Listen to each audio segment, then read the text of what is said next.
And I promise you this, if you put me back in the White House, and Iowa and Nebraska, you're very important states, their reign will be over and America will be a free nation once again. We're not a free nation. We don't have free press. We have a crooked press.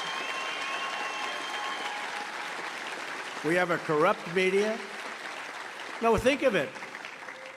They have absolute proof that Biden's being paid off by China, Ukraine, and many other countries. And the press doesn't even write about it. That would have been 10 years ago.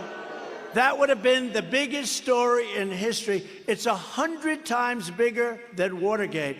That would have been the biggest, and they don't even put it on the news. They don't. You look, if there's anything, you know, they feel guilty because they have the biggest story in history, and they are cowards. They're corrupt. Or maybe they're afraid. I don't know. But if you see something, it's always way in the back, a little tight. This way they say, well, no, we discuss. We have a president of the United States who's a stone-cold, corrupt thief. And who's willing to arrest his opponent who's leading him substantially in the polls. And then they go out and they say, oh, no, we really want to run against him.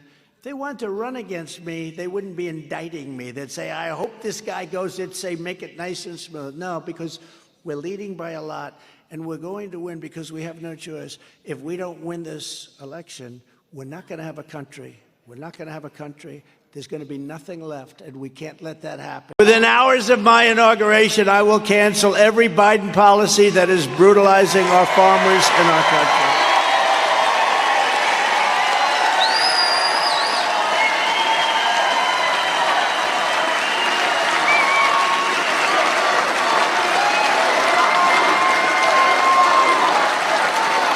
But I'll sign a law prohibiting child sexual mutilation in all 50 states.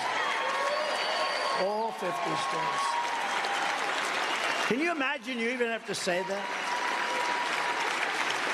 Can you imagine? Think of that. I'm going to sign a law preventing child sexual mutilation.